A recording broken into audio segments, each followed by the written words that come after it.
오늘 우리에게 주시는 하나님의 말씀은 요한복음 12장 12절에서 16절까지 말씀입니다. 신약성경 167쪽에 있습니다. 요한복음 12장 12절에서 16절 말씀 읽어드릴 때에 하나님의 음성을 친히 듣는 귀한 시간 되시기를 바랍니다.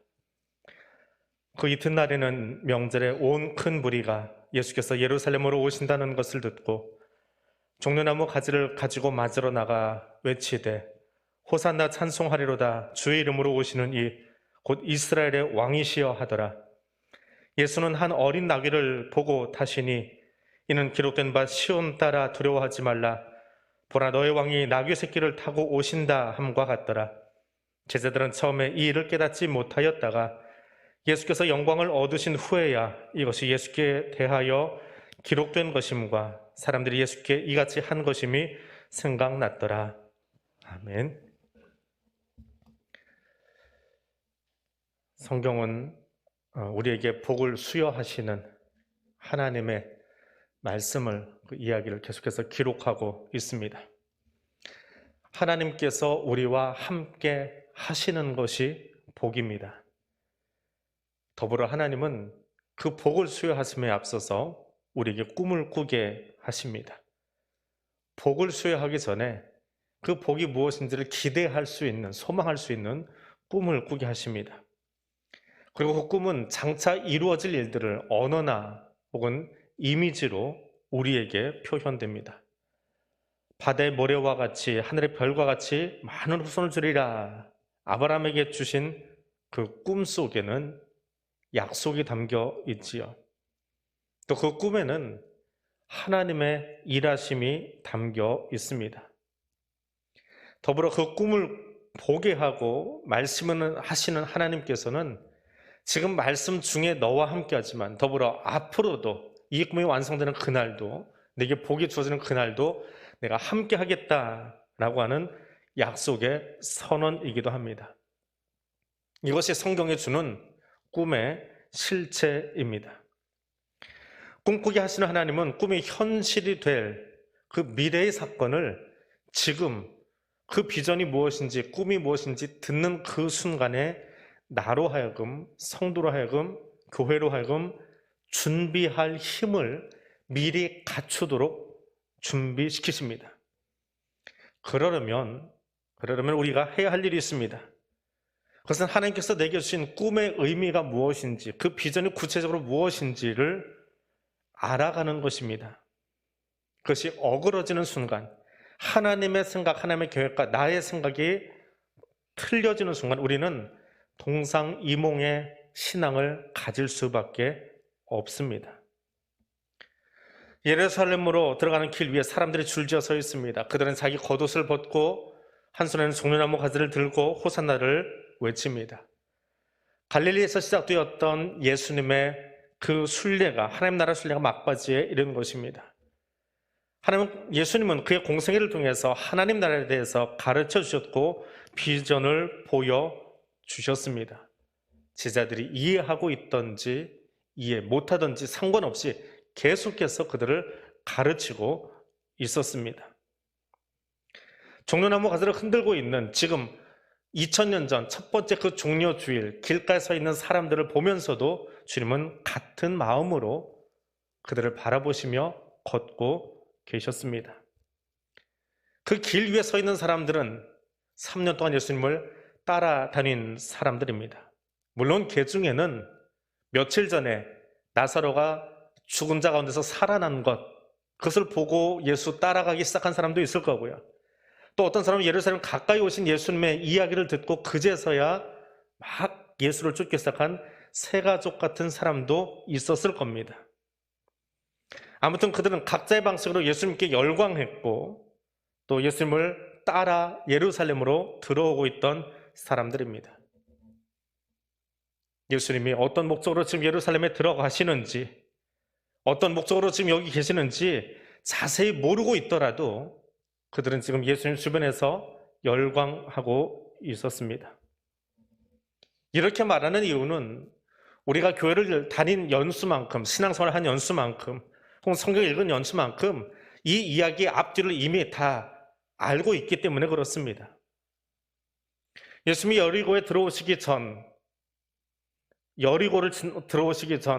그리고 좀 더 그 앞의 상황 속에서 어딘 정확히 지명은 등장하지 않지만 야고보와 요한과 또 한 복음서에서는 어머니까지 나서서 예수를 따로 만나는 장면이 등장하고 있습니다. 그들은 예수님께 요청합니다. 주의 나라에서 나의 두 아들을 하나는 우편에 하나는 좌편에 앉게 해 주십시오. 이것이 종료주일 바로 직전에 일어난 상황입니다. 소위 치맛바람을 일으켰습니다.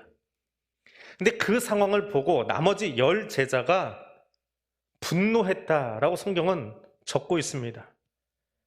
왜 분노했습니까?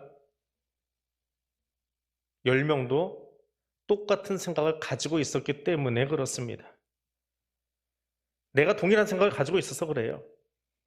내가 그 일에 욕심이 없으면, 내가 그 일에 상관이 없으면 화가 나지 않습니다. 나랑 상관없는 자리이기 때문에 그래요. 시샘이 나고 화가 난다라고 하는 것은 나도 바라고 있던 반대, 쟤들은 어머니까지 동원해서 치맛바람 일으키면서 자리 탐하고 있는 그 모습이 우라가 치밀었다라고 하는 겁니다. 2명만 자정성 우정성 원하는 게 아니라 나머지 10 제자도 사실은 은근히 그 자리탐을 하고 있었기에 함께 분노했다라고 적고 있는 것입니다. 단 한 명도 예외 없이요. 12사도는 똑같이 예루살렘 입성을 앞두고 그런 마음가짐이었더라라고 하는 겁니다. 그래서 지금 예루살렘에 들어가는 그 길 위에 그들의 마음 속에는 이번에 예수님이 한 자리 하시면 나는 그 내각에서 어느 자리는 차지해야 되겠다, 그런 욕심으로 지금 들어가고 있었던 것입니다. 그러니 2000년 전 첫 번 종려 주일날 예루살렘 들어가시는 예수님이 옆에서 소리를 지르고 있는 그 무리를 보면서 어떤 마음이셨을까요?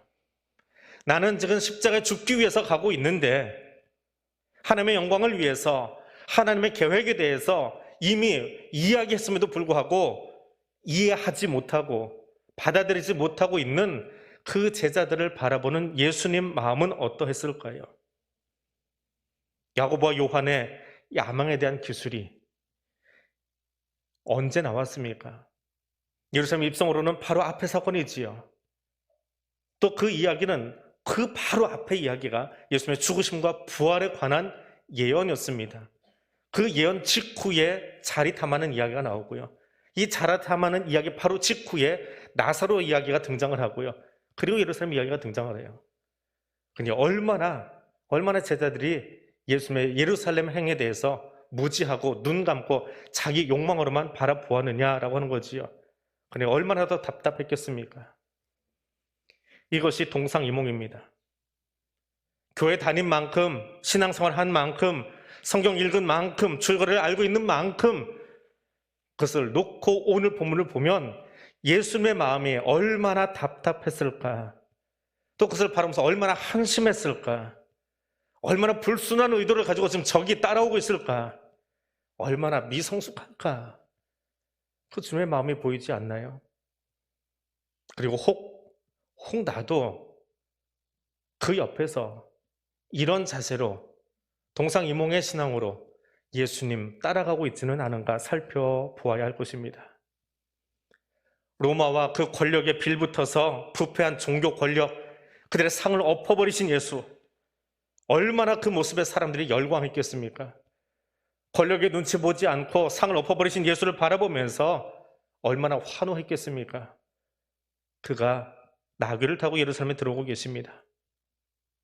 근데 그들은 습관적으로 종려나무 가지를 들었습니다. 이 종려나무 가지는 오늘 종려주일 예배를 드리고 있는 우리들의 생각과는 다른 모습입니다. 2000년 전 그들이 들었던 종려나무 가지는 분명 습관입니다. 구약 성경을 열어보면 레위기 23장에 초막절, 6월절에 껴있는 이 초막절의 종려나무는 거룩함의 상징이고 승리와 번영의 상징이었습니다. 그런데 2000년 전 그 현장 속에서 유대인들이 보았던 종려나무 가지는 그런 의미가 아니었습니다. 부패한 종교만큼이나 그들도 전혀 다른 의미로 종려나무를 대하고 있었습니다. 우리가 가지고 있는 성경 말고요, 로마 가톨릭에서 사용하는 그 외경이라고 하는 것이 있습니다. 우리는 외경으로 취급을 하는데, 그 마카비서에 보면 예수님이 오시기 조금 더 전에 마카비 혁명이라는 것을 일으킵니다. 로마에 항거하는 소위 유대 독립운동이 일어납니다. 근데 이때 마카비 장군이 잠시 예루살렘을 유대인의 영역 안으로, 유대인의 통치권 안으로 넣은 적이 있습니다. 군마를 타고 그 성을 들어올 때에 사람들이 신이 나서 종려나무 가지를 들고 흔들었습니다. 이방인들을 몰아내고 우리의 땅을 만들었다, 우리 성전을 회복했다라고 하는 그 기분에 만끽해서 말입니다. 근데 역사가들의 기록에 의하면 예수님이 예루살렘에 들어올 때 그 무리의 숫자가 마카비가 군마 타고 들어올 때보다 더 많았다고 합니다. 그리고 얼마나 흥분했을까요? 멀지 않은 과거에 마카비가 이 성을 회복했을 때도 신이 나서 이걸 흔들었는데 지금 예수님이 더 많은 무리를 끌고 들어오고 있는 거예요. 열광했지요. 예수님의 승리의 입성, 마카비 때보다 더 큰 일이 일어날 것만 같은 기대감 속에 그들은 종려나무를 흔들었던 것입니다. 그리고 2000년 전 그들은 호산나 찬송을 부릅니다. 시편 118편 25절에 나오는 그 찬송을 부릅니다. 누가는 이 대목을 쓰지 않습니다. 왜냐하면 누가의 독자는 헬라인들이기 때문에 히브리어를 모르거든요. 누가는 기록하지 않았지만 나머지 복음서 기사는 다 이 본문에 호산나를 넣고 있습니다. 그 2000년이 지난 뒤에 우리는 종료줄만 되면 찬양대에서 또 우리의 회중 찬송 가운데 이 호산나가 들어간 찬양을 다 같이 부르고 있습니다. 그때를 기념하고 다시 오실 주님을 기다릴 마음으로 주여 우리를 구원하소서, 그 고백으로 드리고 있지요. 그런데 2000년 전 유대인은요, 그런 마음이 아니었답니다. 이것은 유월절 순례자들이 예루살렘에 들어갈 때 습관적으로 외치던 행렬 찬송이었답니다. 디아스포라 유대인들이 다 흩어져 있다가 6월절이 되면 1년에 한 번 성전에서 제사드리려고 오는 거예요. 그러다 예루살렘 성이 보여 얼마나 기분이 좋아요. 나라도 없고 땅도 없는데 그래도 우리 성전에 있어서 예배 드리러 올 수 있어요. 그 들어올 때 그 기분 좋은 마음, 그래서 입에서 그냥 나오는, 습관으로 나오는 찬송이 뭐라고요? 호산나예요. 부르긴 부르는데 2000년 전 종료주일날 외쳤던 호산나와 지금 우리의 고백이 같을 수도 있고 다를 수도 있어요. 그들은 습관성의 찬송을 부르고 있었던 것입니다. 한마디로 그들은 예수가 메시아임을 알지 못한 채, 심지어 제자들조차도 오늘 본문에 이야기하는 것처럼 나중에 알았다고 그래요. 성령의 임재를 경험한 뒤에, 예수의 부활을 경험한 뒤에 아, 그때 사건이 이것이었구나라고 알았다라고 솔직하게 고백을 하고 있습니다. 90년이 되어서 요한의 때에 와서야 그것을 그렇게 자세히 기술하고 평가하고 있는 거예요. 예수님이 실제로 성전에 들어갔을 때 그들은 메시아임을 알아서 한 것이 아니라 습관을 따라서, 자기들의 기분을 따라서 종려나무 가지를 들었고 호산나를 외쳤더라라고 하는 겁니다. 이 모습은 오늘 우리의 신앙생활이 어떠한가를 되짚어 보게 만드는 그런 본문입니다. 여러분, 무엇 때문에 예수 믿으십니까? 무엇 때문에 신앙생활 하십니까? 하나님이 지금 여러분에게 무엇을 해주면 가장 행복하시겠습니까?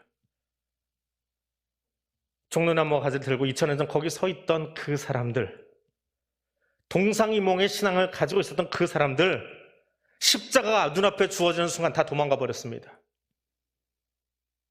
십자가가 싫어서, 무서워서, 자기 생명, 자기 안위를 위해서 다 도망가 버렸습니다. 낙이 타신 예수가 아니라 백말 탄 사람을, 그런 왕을 원했던 제자들은 낙이 타신 예수를 보는 순간 알았어야 했습니다. 왜 예수님이 군마가 아니라, 말이 아니라 나귀를 타셨는지 깨달았어야 했습니다. 그러나 동상이몽의 마음으로 그 자리에 서 있는 순간 십자가 앞에서 그들은 다 패배자가 되고 도망갔습니다. 천지를 지으신 하나님의 성육신 하셔서 이 땅에 오신 것이 낮아지심입니다. 더불어 그 하나님께서, 왕 중의 왕이신 하나님께서 말이 아니라, 군마가 아니라 나귀 타신 것은 그들이 기대하는 땅의 왕이 아니라 자기를 바꿈으로, 비움으로, 낮아짐으로 그리고 결국에는 십자가에서 죽으심으로 죄로 말미암아 죽은 우리를 바꾸시려는 하나님의 사랑이었음을 알아야 했습니다. 근데 종려나무 가지를 든 무리들은 생각이 다른 곳에 가 있었습니다. 본말이 전도된 찬송의 자리였습니다. 요한복음 12장은 그렇게 안타까운 제자들의 모습을 묘사해주고 있습니다. 그러면 어떻게 해야 될까요? 요한복음 21장까지 되어 있는데 12장까지는 예수가 누구신지를 분명하게 설명하고 들려주고 있습니다. 그래서 그 마지막에서 제자들이 그럼에도 불구하고 예수를 알아보지 못했다, 나중에서야 그 예수를 알게 되었다라고 이야기합니다. 그래서 13장 이하에서는 그래서 성도는 이렇게 살아야 합니다라고 하는 제자에 관한 모습을 보다 구체적으로 설명하기 시작합니다. 그것이 요한복음의 전체 구조입니다. 요한복음의 후반부는 교회를 향해서, 제자들을 향해서 동상이몽의 신앙의 자리에 머물지 말고 나뭇가지만 들고 호산나 입으로만 외치는 신앙이 아니라 이런 모습으로 나아가자라고 요청합니다. 그리고 그 아름다운 모습이 요한복음 14장에 가서 등장합니다. 거기는 새로 제목을 붙이자면 동상동몽입니다. 성부 하나님과 성자 하나님이 얼마나 환상적인 케미를 보여주면서 우리를 향한 그 놀라운 일을 행하시는지 들려주고 있는 겁니다. 나는 길이요 진리요 생명이다. 나를 거치지 않고는 아무도 아버지께로 갈 사람이 없다. 너희가 나를 알았더라면 내 아버지도 알았을 것이다. 이제 너희는 내 아버지를 알았고 그분을 이미 보았다라고 말씀하십니다. 완벽하게 하나된 성부와 성자의 사역을 들려주고 있는 거예요. 아들이 아버지를 닮은 것은 우리도 경험합니다. 얼굴도 닮았고요. 또 어떤 때는 아버지가 구체적으로 제게 가르쳐준 건 아닌데 아버지의 어떤 습관을 저도 지금 따라서 하는 것들이 있어요. 몸 안에 있는 유전자라고 하는 그 DNA가, 그 설계도가 내 아버지의 얼굴과 말투와 습관까지도 따라하도록 만들어 놓고 있습니다. 그런데 성부 하나님과 성자 하나님은 그렇게 일부분을 조금 닮은 것이 아니라 완벽하게 하나이십니다. 그래서 예수님은 예수를 알면 하나님을 알고 예수를 보면 하나님을 이미 보았다라고 환상의 케미를 14장에서 들려주고 있습니다. 그러면서 10절에 가서 아버지께서 내 안에 계시면서 자기 일을 하신다. 내 일을 하는 것이 아니라 아버지의 일을 내가 하고 있다. 11절에서 내가 하는 그 일을 보면 하늘아버지를 알 수 있다. 그래 나를 보고 믿어라 라고 말씀하십니다. 성부 하나님의 뜻이 곧 예수님의 행적이었고 예수님의 공생이었다고 말씀하십니다. 성부 하나님이 가지신 그 꿈을 성자 하나님도 동일하게 꾸고 계셨고 동일하게 갖고 계셨다라고 말합니다. 어떤 꿈이요? 죄로 말미암아 망가진 하나님의 형상이 우리 안에서 회복되고 죄로 말미암아 죽은 자들이 예수 십자가 화목제물 되심으로 새로운 피조물 되어서 하나님의 자녀 되는 것. 그래서 결국에는 우리를 창조하신 목적이 완성되는 거지요. 하나님을 찬송하게 하려고 우리를 부르셨잖아요. 그렇게 우리를 만드셨잖아요. 내가 하나님 되려고 하는 죄가 아니라 그것을 새롭게 하셔서 십자가에서 다 바꾸셔서 하나님의 영광을 위하여 창조된 자들이 하나님께 나아가도록 만드시는 것. 그것이 하나님의 뜻이고 예수 그리스도의 십자가의 목적입니다. 그러면 이 질문을 내게 던져 보아야 합니다. 예수 왜 믿습니까? 바꾸어 질문하면 예수님은 왜 십자가에 못 박히셨습니까? 나의 구원을 위해서 천국행 보장하려고요? 맞는 말이지만 전부는 아닙니다. 그것이 정답은 아닙니다. 예수님께서 십자가에 죽으심으로 하나님이 영광 받으시는 겁니다. 우리로 하여금 단지 아프지 않게 하고 고통 없고 죽음 없는 천국 주시기 위해서 십자가 사건 버리신 것이 아닙니다. 예수 죽으심으로 하나님께서 영광 받으시는 겁니다. 하나님께서 창조하신 피조물들이 그 원래 목적대로 죄를 지음으로 인해서 망가졌던 그들이 하나님의 창조하신 목적대로 하나님의 영광에 이르지 못하였다가 예수 십자가 사건으로 말미암아 하나님께 영광 돌리는 자들로 나아가도록 바꾸셨거든요. 그것이 십자가입니다. 예수님은 그런 하나님의 뜻, 하나님의 창조의 뜻에 그의 꿈과 비전을 일치시키신 겁니다. 그래서 십자가로 나아가셨습니다. 분명 십자가는 고난입니다. 어렵습니다. 걷고 싶지 않을 만큼 힘든 길입니다. 그러나 주님은 겟세마네 동산에서 기도하십니다. 내 뜻대로가 아니라, 나의 원대로가 아니라 아버지의 원대로 되기를 원합니다. 그 아버지의 원이 뭐예요? 하나님의 영광이 드러나는 겁니다. 하나님의 영광 받으시는 겁니다. 그래서 내 편함이 아니라, 나의 영광이 아니라, 나의 안위가 아니라, 죄 용서는 받았는데 몸은 건강한데 천국 가지 못하면 얼마나 안타깝습니까? 하나님의 영광을 위해서라면 이 십자가를 지겠습니다. 그것이 아버지의 뜻과 성자 하나님의 뜻이 일치되어진 것입니다.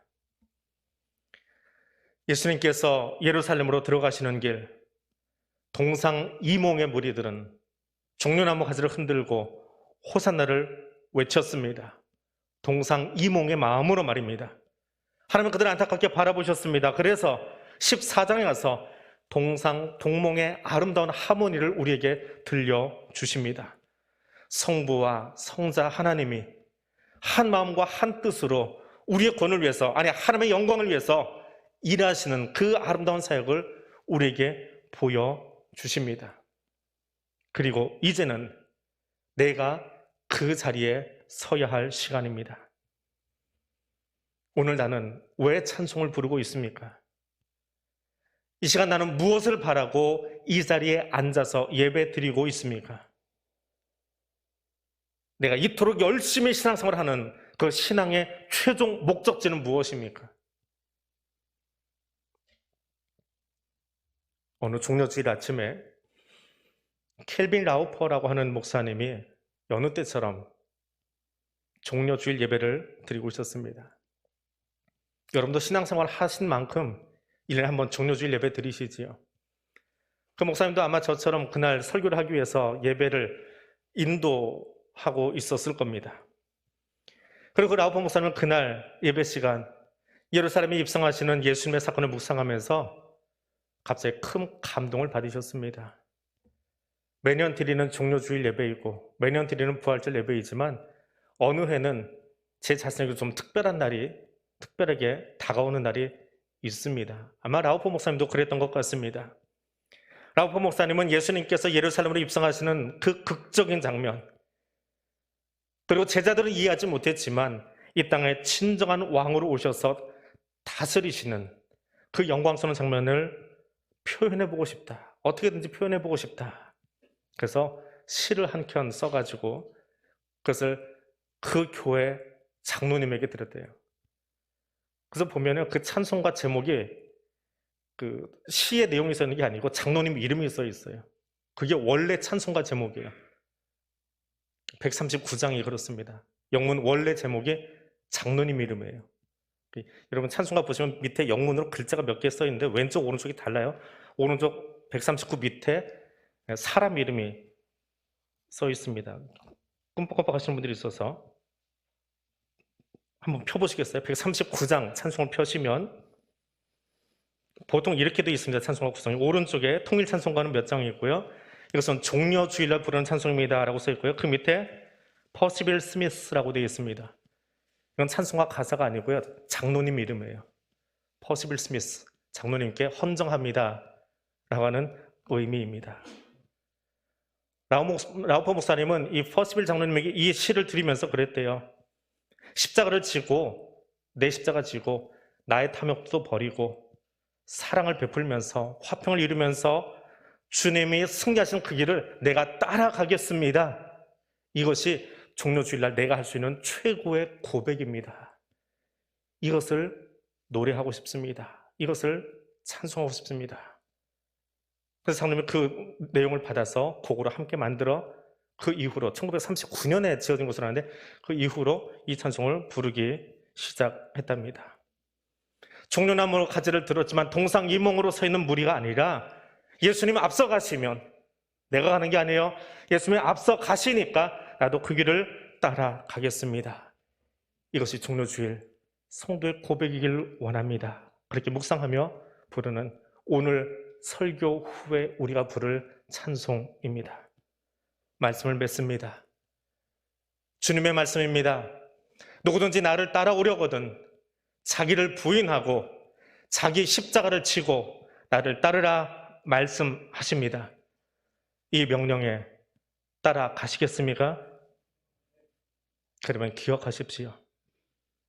십자가를 지면 박수는 없습니다. 환호도 없습니다. 찬사도 없습니다. 십자가 지면 조롱과 멸시뿐입니다. 뭘 그렇게까지 해? 뭐 그 어려운 걸 감수하고 그래도 예수 믿을 거야? 그런 말을 들으셔야 할 겁니다. 십자가는 고난의 길입니다. 누구도 십자가 졌다고 박수 쳐주지 않을 겁니다. 그런데 주님은 그 십자가를 져야 한다고 말합니다. 우리가 나의 십자가를 질 때 하나님이 영광 받으십니다. 한 번 더 묻습니다. 박수도 환호도 찬사도 없는 여러분의 십자가 지고 예수님 따르시겠습니까? 그것을 결단하는 종료주일 아침 되시기를 바랍니다. 기도하겠습니다. 하늘에 계신 하나님 아버지, 종료주일 예배를 드립니다. 손에 종려나무 가지는 들었으나 입술로는 호산나를 외치나 오신 메시아를 알지 못함으로 동상이몽의 자세로 거리를 채운 2000년 전 종료주일의 모습을 바라봅니다. 하나님 아버지, 너의 십자가를 지고 나를 따르라 하신 주님의 말씀을 기억하며 마땅히 져야 할 나의 십자가를 지겠습니다. 하나님만 영광 받으시는 예배, 하나님께 영광 올려드리는 삶의 예배를 드리기 원합니다.